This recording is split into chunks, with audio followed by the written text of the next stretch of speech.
नाज़रीन अस्सलाम वालेकुम, मैं Mohammad Izhar Asian TV news में आप सभी का इस्तकबाल करते हैं। आइए देखते हैं 28 मार्च की स्पीड न्यूज़।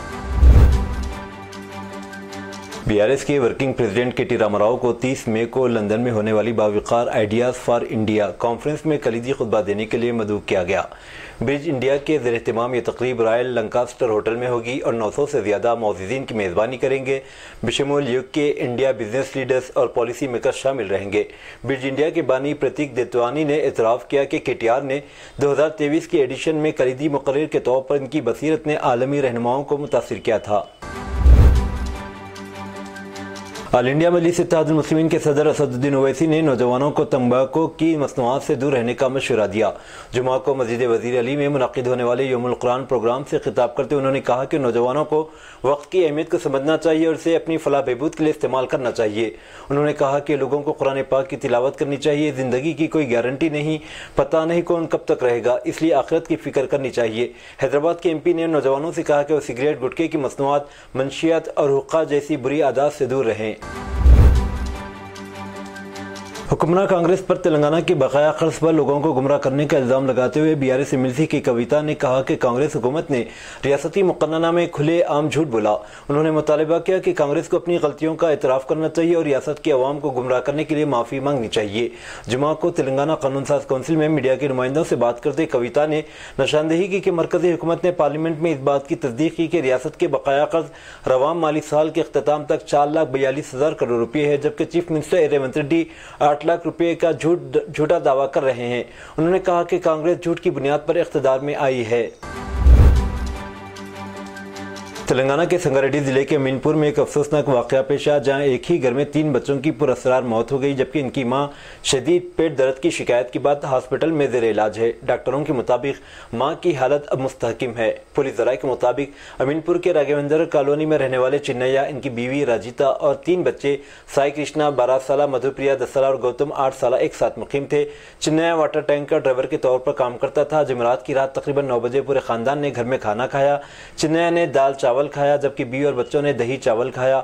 जुमा के लिए सुबह 3 बजे रजिता को अचानक शदीद पेट दर्द होने लगा, जिस पर मकामी अफराद की मदद से चिन्नैया ने इसे एक खानगी अस्पताल मुंतकिल किया। इसके बाद जब बच्चों को देखा गया तो तीनों बेहोश पड़े थे। बाद में मालूम हुआ कि इनकी मौत हो चुकी थी। इस वाक़े के बाद पुलिस तहकीकात में मसरूफ़ है। इस वाक़े के पीछे मुमकिन वजूहात का जायजा ले रही है।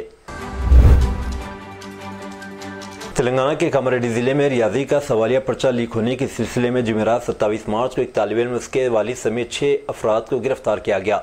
यह वाक़या जोकुल मंडल के ज़िले परिषद हाई स्कूल में पेश आया। लीक में मुलविस 2 तालिब इल्म, दोनों नाबालिगों को भी गिरफ्तार किया गया। कामारेड्डी पुलिस ने बताया कि 6 को अदालती तहवील में भेज दिया गया और लड़कों को जुवेनाइल होम भेज दिया गया। इम्तिहान में शामिल होने वाले तालिब इल्मों में से एक के वालिद ने स्कूल के अमले के एक रुकन के जरिए इसे एक प्लेन पेपर फ्राहम किया। लड़के ने सवालात लिखे और अमले के जरिए अपने वालिद के पास वापस भेजा। तफ्तीश के दौरान पुलिस ने लड़के के वालिद और जुर्म में मुद्दत करने वाले 5 दीगर अफराद को गिरफ्तार कर लिया। इब्तदाई तौर पर सवालिया पर्चा लीक होने पर एक इन्विजिलेटर समेत 3 एहलकारों को मुअत्तल कर दिया गया था। मेडिकल और हेल्थ डिपार्टमेंट के district medical extension officer DME को एंटी करप्शन ब्यूरो के एहलकारों ने जुमा को यहां एक मेडिकल शॉप के मालिक से रिश्वत लेने के इल्जाम में गिरफ्तार किया। ACB के DSP विजय कुमार मचेला पुष्टी रविशंकर के मुताबिक DME को मेडिकल शॉप के मालिक से 30,000 रुपये रिश्वत लेते हुए पकड़ा गया। रिश्वत एक केस में मनपसंद रिपोर्ट भेजने के लिए मांगी गई थी। शिकायत कुंदों पर इससे कबल इसकात हमल के लिए दवाई फरोख्त करने के इल्जाम में मुकदमा दर्ज किया गया था। फूड सेफ्टी डिपार्टमेंट ने गच्चीबौली में 3 juice centres, Milan juice centre, Bismi Maggi and juice centre और सिप एंड स्नैक्स पर हिफाजती ज़ाब्तों और हिफ्ज़ान सेहत की खिलाफ वर्जी करते हुए पाए गए। मिलन जूस में फूड सेफ्टी हुकाम ने एक्सपायर बनाना क्रश, स्ट्रॉबेरी फ्लेवर सिरप और पैशन फ्रूट सिरप कब्जे में ले लिया। फ्रिज में मौजूद खाने पीने की अशिया को बगैर लेबल के पाया गया। जूस सेंटर के फर्श पर कचरा पड़ा हुआ था। फूड हैंडलर्स ने दस्ताने पहने हुए नहीं थे। कूड़ेदान को मक्खियों और जिंदा कॉकरोच के साथ पाया गया। कुछ फल मायने के दौरान खराब पाए गए, उन्हें ज़ाय कर दिया गया। फूड सेफ्टी डिपार्टमेंट ने मुतज़क्किरा 3 जूस सेंटर्स की इंतजामिया के खिलाफ सख्त कार्रवाई करने का ऐलान किया। आंध्र प्रदेश हुकूमत ने मुसलमानों के लिए इफ्तार का एहतमाम किया। यह तकरीब विजयवाड़ा के एक कन्वेंशन सेंटर में मुनाकिद हुई, जिसमें चीफ मिनिस्टर चंद्रबाबू नायडू और कई वज़रा ने शिरकत की। चंद्रबाबू ने मुसलमानों के साथ मिलकर नमाज अदा की और बाद में मीडिया से गुफ्तगू करते हुए कहा कि गरीबों के साथ रहना इनकी ज़िंदगी का मकसद है। उन्होंने कहा कि हुकूमत 30 तारीख से P4 स्कीम नाफिज करने जा रही है, जिसके जरिए हर मुसलमान ख़ानदान को तरक्की दी जाएगी। उन्होंने मज़ीद कहा कि वक्फ बोर्ड की जायदादों का तहफ़्फ़ुज़ यकीनी बनाया जाएगा। महाराष्ट्र कांग्रेस के सदर हर्षवर्धन सपकाल की क़यादत में कांग्रेस के वफ़द ने जुमेरात को गवर्नर CP राधाकृष्णन से मुलाकात की और मुतालबा किया है कि रियासती हुकूमत को फौरी तौर पर बर्खास्त किया जाए। इस मुतालबे का सबब बताते हुए वफ़द ने कहा कि रियासत में अमन व कानून बरकरार रखने और अवाम में हमआहंगी पैदा करने की आइनी जिम्मेदारी रियासती हुकूमत की है, लेकिन बदकिस्मती से मायूती हुकूमत जानबूझकर मजहबी तनाव पैदा करने के लिए फ़िरकावारियत का जहर फैला रही है। BJP संघ परिवार की तंजीमें औरंगज़ेब के मकबरे के खिलाफ एहतजाज करती हैं और रियासती वज़ीरों वज़ीर आला के बयान भी मुतनाज़िया हैं। कांग्रेस के सीनियर लीडरान के वफ़द ने गवर्नर से मुलाकात में नागपुर शहर में अमन व कानून की बिगड़ने और फसाद की तफसीली रिपोर्ट पेश की। इस वफ़द में असम्बली में अपोजिशन लीडर विजय वडेट्टीवार, साबिक़ ज़िले सदर मानिकराव ठाकरे, साबिक़ वज़ीर डॉक्टर नितिन रावत, अरकान असम्बली अमीन पटेल, भाई जगताप, विकास ठाकरे, राजेश ठाकुर, संजय मिश्रा, बाला साहब मंगोलकर, साबिक़ रुकन पार्लियामेंट हसीन दिलवाई, रियासती नायब सदर मोहन जशीर, रियासती जनरल सेक्रेटरी राजेश शर्मा और रियासती तर्जुमान सचिन सावंत समेत दीगर लीडरान शामिल थे। मरकजी हुकूमत ने सरकारी मुलाजमीन के लिए खुशखबरी सुनाई है। महंगाई भत्ता DA में 2% का इजाफा करने का फैसला किया गया।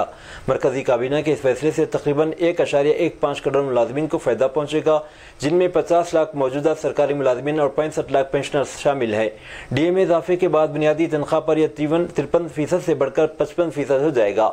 इससे कबल अक्टूबर 2024 में हुकूमत ने DA में 3% का इजाफा किया था, जिसके बाद ये 50% से बढ़कर 53% हो गया था। अब एक बार फिर इसमें इजाफे के साथ ये मजीद 55% तक पहुंच गया है। उगादी त्यौहार से पहले इस फैसले पर मुलाजमीन खुशी का इजहार कर रहे हैं। पेंशनर्स को भी इसी तनासुब से फायदा पहुंचेगा। कांग्रेस के राज्यसभा रुकन पार्लियामेंट इमरान प्रतापगढ़ी को सुप्रीम कोर्ट से बड़ी राहत मिली। अदालत ने गुजरात के जामनगर में इनके खिलाफ दर्ज मुकदमे को खारिज कर दिया।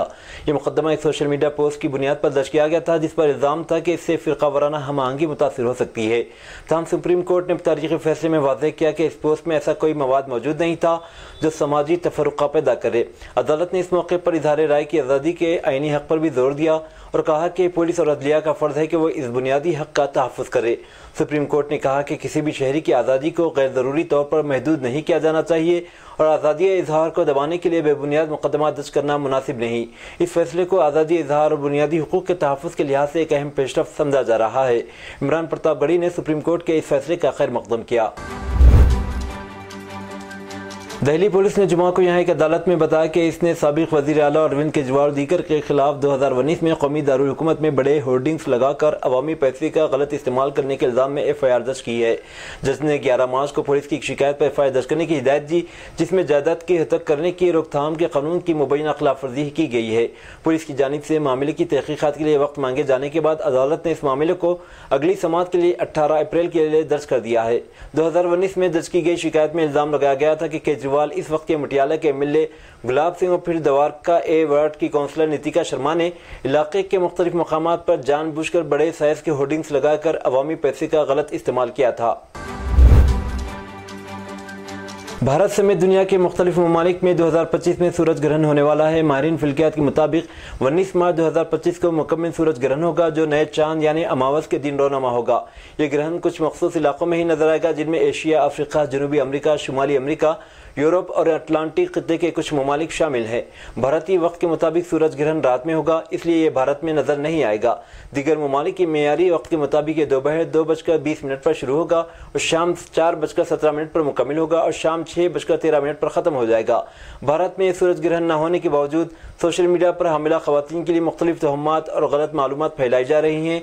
साइंसदानों का कहना है कि सूरज ग्रहण का कोई साइंसी नुकसान नहीं होता, इसलिए इन बातों पर यकीन न किया जाए। ताहम कुछ रिवायती अक़ायद रखने वाले अफराद हामिला ख़वातीन को एहतियाती तदाबीर इख्तियार करने का मशवरा दे रहे हैं।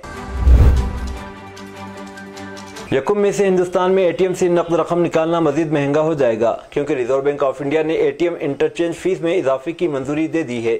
इसका मतलब है कि जो सारिफिन अपने मालियाती लेन देन के लिए ATM पर इन्हिसार करते हैं, इनके मुफ्त ट्रांजैक्शन की हद से तजावुज़ करने पर इजाफी चार्जेस अदा करने होंगे। चार्जेस में इजाफा मुल्क भर में लागू होगा और तवक्को है कि इससे छोटे बैंकों के सारिफिन मुतासिर होंगे। बेंगलुरु में एक 36 साल टेक प्रोफेशनल ने मुबैना तौर पर अपनी बीवी को कत्ल किया और पुणे फरार होने से पहले लाश को एक सूटकेस में बंद कर दिया। शौहर ने बाद में खुदकशी की कोशिश की। यह वाक़या बेंगलुरु के डोरकनाली इलाके में पेश आया। मुतासिरा खातून की शिनाख्त 32 साल गौरी अनिल संबीरकर के तौर पर की गई, जबकि मुल्जिम राकेश राजेंद्र खेटकर ने दोनों महाराष्ट्र के रहने वाले हैं। ये जोड़ा पिछले 1 साल से बेंगलुरु में रह रहा था। इतलात के मुताबिक बुध की रात दोनों डिनर कर रहे थे कि झगड़े शुरू हो गए। गौरी ने मुबैना तौर पर राकेश पर चाकू फेंका, जिससे फौरी जख्मी हो गया।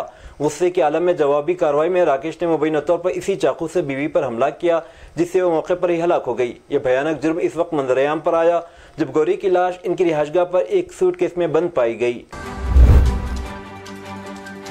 महाराष्ट्र के रोहड़ी में फिरकावाराना कशीदगी इस वक्त भड़क उठी जब एक हुजूम ने दरगाह हजरत अहमद चिश्ती पर धावा बोल दिया, इसका सब्ज परचम उतार दिया और भगवा झंडा लहरा दिया।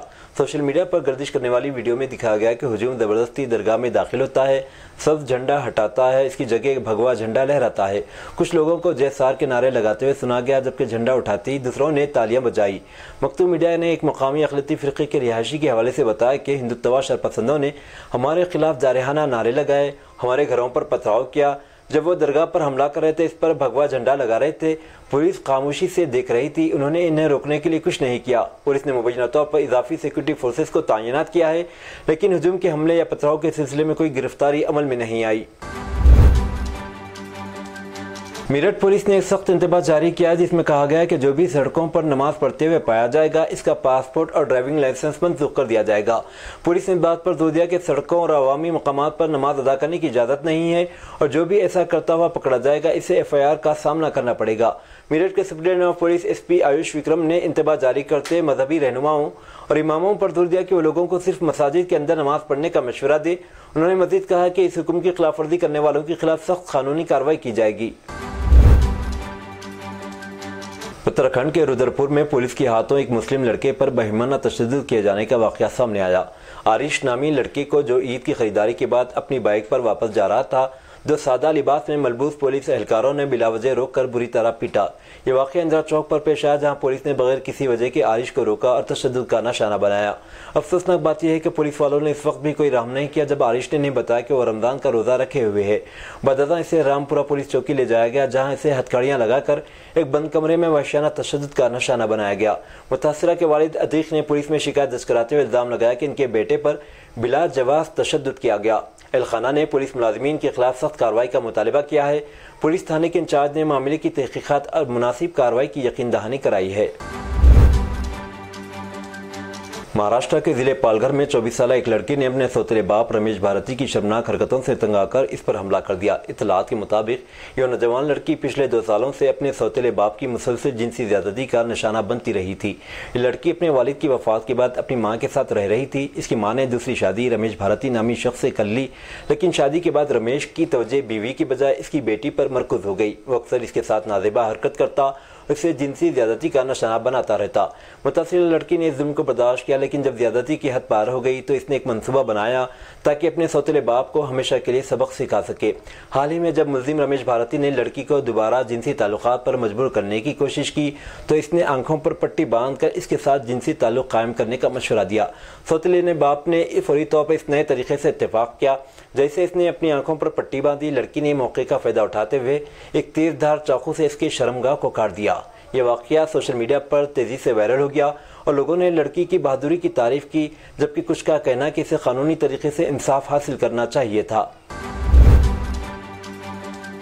एक खातून मुस्कान रस्तोगी और उसकी आशना साहिल शुक्ला की जानिब से शौहर को कत्ल किए जाने, इसकी लाश के टुकड़े टुकड़े किए जाने और सीमेंट से भरे ड्रम में डाल दिए जाने से खौफजदा उत्तर प्रदेश के मेरठ में ऐसे ही एक और जोड़े ने अनोखा इक़दाम किया। इस शख्स ने अपनी बीवी की शादी इसके आशिक से करवा दी।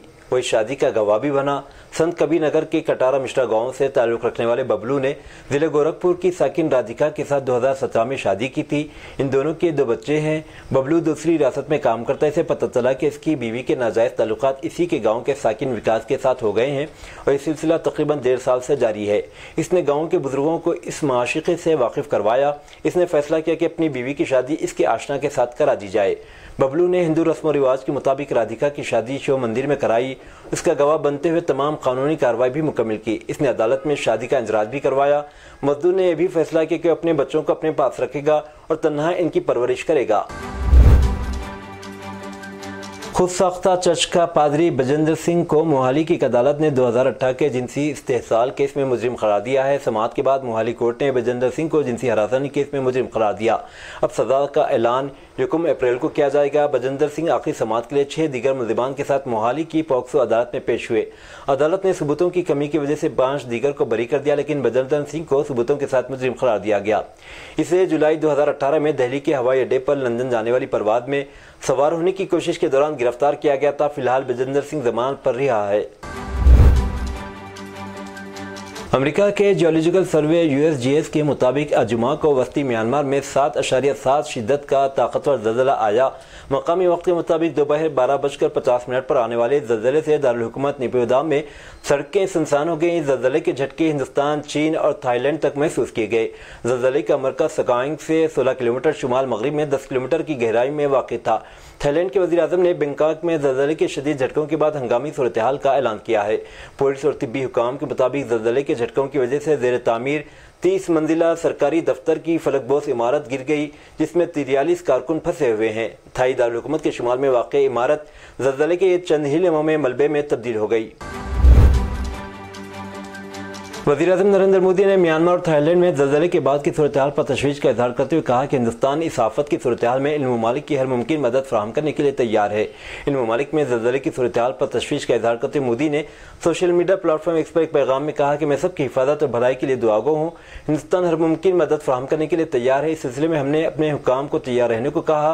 साथ ही वज़ारत ख़ारजा को म्यांमार और थाईलैंड की हुकूमतों के साथ राब्ते में रहने को कहा गया है। रूसी खबर एजेंसियों ने जुमा 28 मार्च को इत्तला दी है कि रूसी सदर व्लादिमीर पुतिन ने तजवीज़ दी है कि यूक्रेन को एक आर्जी इंतजामिया के तहत नए इंतखाबात की सहूलत फराहम की जाए, अहम माहिदों पर दस्तखत किए जाएँ जिनका मकसद जारी तनाज़े को हल करना है। मरमांस्क की शुमाली बंदरगाह में खिताब करते हुए पुतिन ने अपने इस यकीन का इआदा किया कि अमेरिकी सदर डोनाल्ड ट्रंप, जिन्होंने रूस के साथ ताल्लुकात मजबूत किए हैं, हकीकी तौर पर 3 साल से जारी जंग को ख़त्म करना चाहते हैं।